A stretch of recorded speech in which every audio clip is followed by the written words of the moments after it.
Welcome back to another edition of the Burnout with yours truly, Tony. We're going to come back with another story that ain't that pleasant, but it happened. But before we dive into that, let me find a quote of the day. Try to find something inspirational for a change. This one says, "It is often the small steps, not the giant leaps, that bring about the most lasting changes." But sometimes it's the small things and the small acts we do that impacts a person the most. We're gonna dive right into this one. And this story is so disturbing on so many different levels. I really debated if I was going to even talk about it, but I think it's something that we need to hear. I really don't even know where to start at. This happened in Michigan. It says, "Mom of 6 beat blind toddler to death, told other kids she'd take care of it, and stuffed victim in basement freezer for months." What kind of person are you? I'm not gonna go by woman or male. Just what kind of person are you? I'm gonna dive in this article. A 33-year-old mother of 6 in Michigan will spend several decades behind bars for torturing and killing her blind 3-year-old son before stuffing his body inside of a basement freezer. Wayne County Circuit Court Judge Tracy E. Green on Monday ordered Ms. France to serve 35 to 60 years in a state correctional facility for the 2022 slaying of young Chasey Allen, authorities confirmed. France early this month pleaded guilty to 1 count of second-degree murder over her son's horrific death. Green also credited her with 760 days of time already served. According to a report from Detroit Fox-affiliated WJBK, France did not speak during Monday's hearing. She reportedly sat quietly in the courtroom and kept her hands over her face when Green declared her sentence. France was initially arrested in June of 2022 and charged with a spat of felonies, including felony murder, child abuse, torture, and concealing the death of an individual. In exchange for pleading guilty to killing her son, prosecutors dropped the remaining charges. As previously reported, officers with the Detroit Police Department at about 12:45 p.m. on June 24, 2022 responded to a request for a welfare check of a young child at the home in the 12760 block of Monte Vista.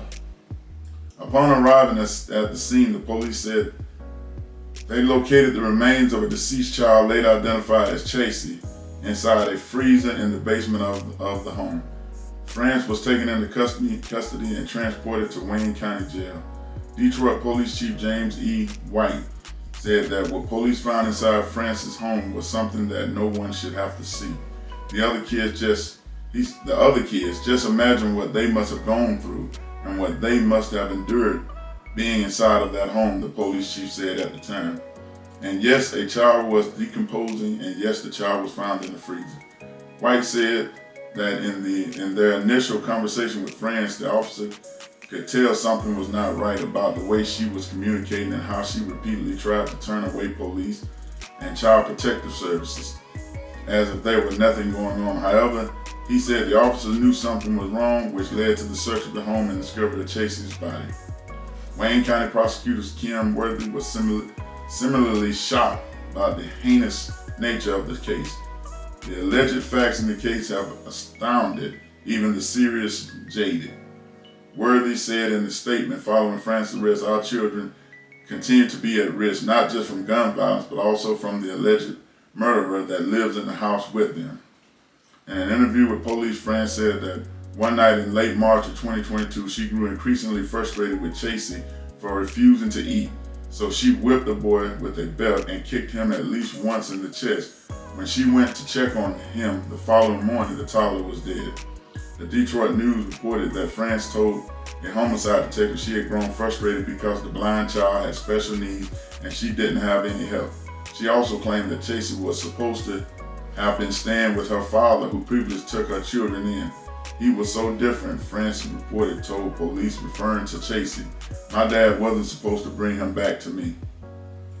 Additionally, France reportedly explained that she didn't call 911 out of fear police would take her children other children away. Instead, she reportedly told the two children who found Chase's body that she'd take care of it and place him in a bag, which she brought down and stuffed in the basement freezer.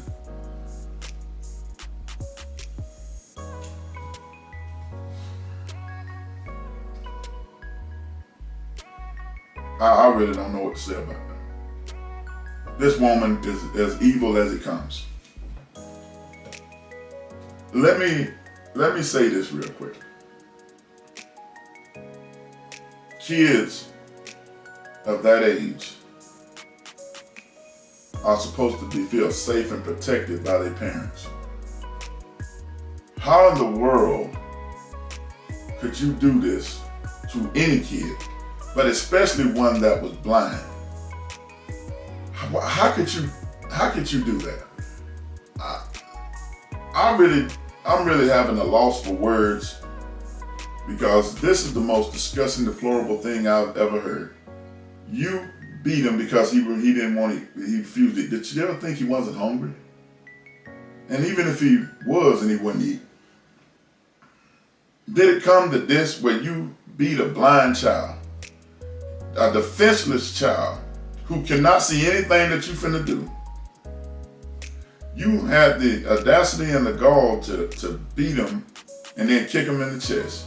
And then once you discovered he had died, then you stuffed him in the freezer in fear that if you call 911, they're gonna take the kid. They took him away anyway. You should never see the day of light again. You were one of the worst parents I've ever seen. And you blame this on your father that he's supposed to take care of? Your father did not supposed to take care of your kids. They're your kids. They're your responsibility. You can't just throw them off on somebody else because you don't want to take care of him because he has special needs and you didn't have any help. Well, you didn't have any help with the other two. That's resources that you could have got help from. You are the most disgusting person there's a long list of disgusting people. You are right at the top. Kids have a hard enough time outside of the home. Their problem is the one that's inside. The one that's supposed to be taking care of them is the one that's doing the bodily harm.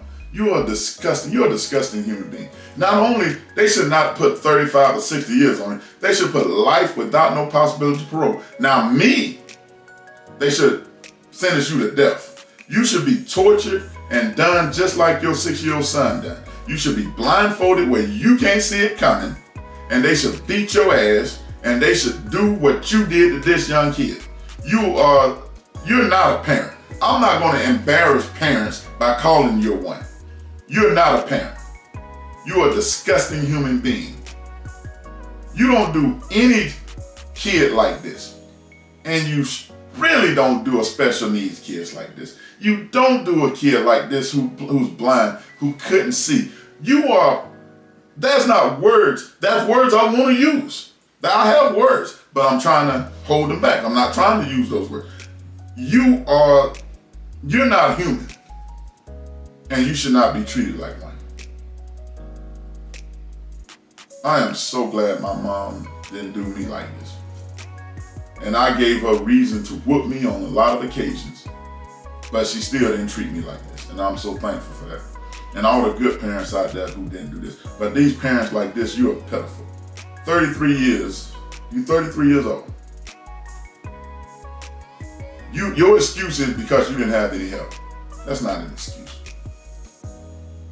That's not an excuse.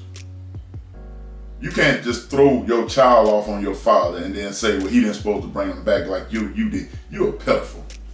And I hope they do you in prison. And that correction said, I hope they do you like you did your 6-year-old son. Excuse me, 3-year-old son, your 3-year-old son. 3-year-old son who's blind, who a 3-year-old can't defend themselves from an adult anyway. But a blind 3-year-old is helpless. And you beat him and then killed him. And then you in courtroom with your hands over your face. Yeah. I would have threw the book at you. I would have went for the death penalty because the punishment should fit the crime. I'd have went for the death penalty, and if I couldn't get that, I would fix it where you would not be eligible ever. You would never get out of prison again. You should never be in the midst of kids. You should never see your kids again because apparently, look what you did to this one. And can you imagine what the other two kids had to, can you imagine what they went through? That if we acted up, this is where we were going to end up at? Can you imagine the fear factor that was going, that's what the police said. Can you imagine what they went through in that house? You're a disgusting person. I don't even want to call you a person. You're just disgusting. There's not words to describe what I feel about you right now. And I know you don't care one way or the other because I'm not the first person who's probably called you the names I'm calling you. But you're a disgusting person. I've never heard anybody, and I heard a lot of people do some disgusting things, but to kill and assault your own 3-year-old who had special needs, who was blind, who depended and relied on you for everything. And I wish you could see this picture I'm looking at of this young man. I wish you could see this picture.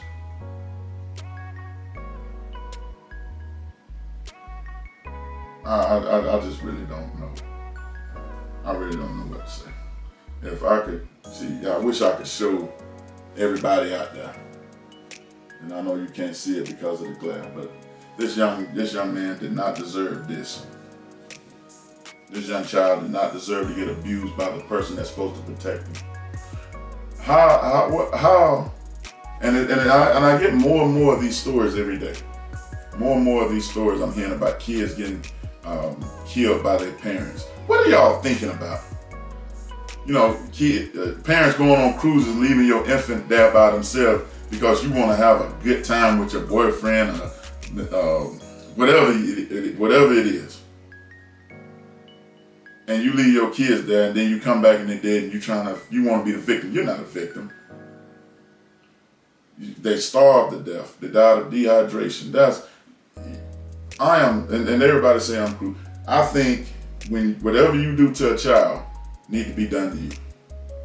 Because I have no sympathy for you. I have no compassion for you either. I have absolutely nothing for you. I don't think you should live. That's just me. You do not do kids who rely on you. You're their rock, you're their foundation. You do not do them like that.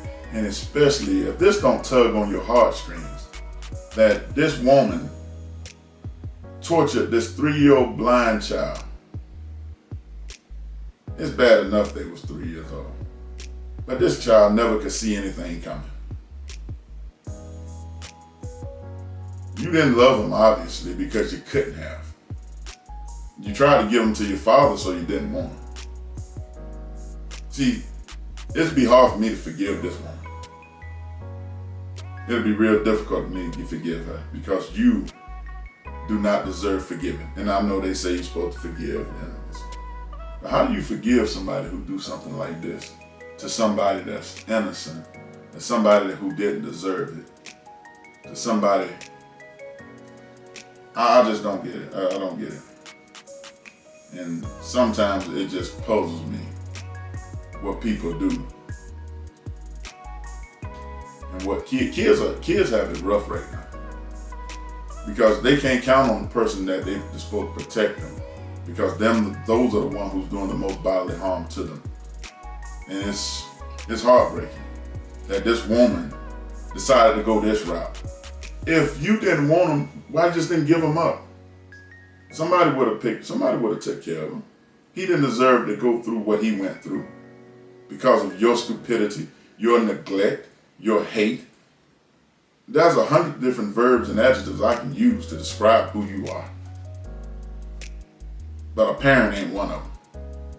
An adult is not one of them. A grown-up is not one of them. A human being is not one of them. Because where's the humanity to what you did? I have no sympathy for her. She can rot in prison for all I care. And I think that's too good for her. Why should, I say this before, why should you live for what you did? You shouldn't live. And they say, well, I'm not here to judge. I'm not judging execute. That's true enough. I know that. But you played judge and executor. Why should you be treated any different at this point? Why should the state take care of you when you didn't take care of your own kid? Sad state of affairs. Hey, but that's all we got for the day. And I know that I unloaded a lot, and I really don't know what to say about a lot of this stuff. But they got a GoFundMe for this young child, and I'm going to find it. They didn't give me an address or anything. But as soon as I find out where you can donate to, I will make sure to come back and tell everybody where you can go to donate for funeral arrangements. But now that I think about it, this article is 2 years old, so the funeral is gone. And I don't know what kind of state the family's in because they had to pick up 2 more kids. But hey, when we find out, we'll find out where you can donate to help the other 2. We can't do nothing for the one that she killed, but we can help the other 2. We can help people who's going through stuff like this. Please call somebody. If you're going through something, before you do bodily harm to a child, please call somebody. Give them up for adoption. Do not go this route. This is not the best alternative. This is no alternative. Give them up. Give them a chance to live out their life, whether how long it may be, but give them a chance. Don't decide their fate for them. That's what I have to say. But hey, we'll be back next week, same time, same place on the Burnout. And remember, always flame up, never burn out. 2 fingers, peace. And remember, hit that like and subscribe button. You'll get all the videos we put out.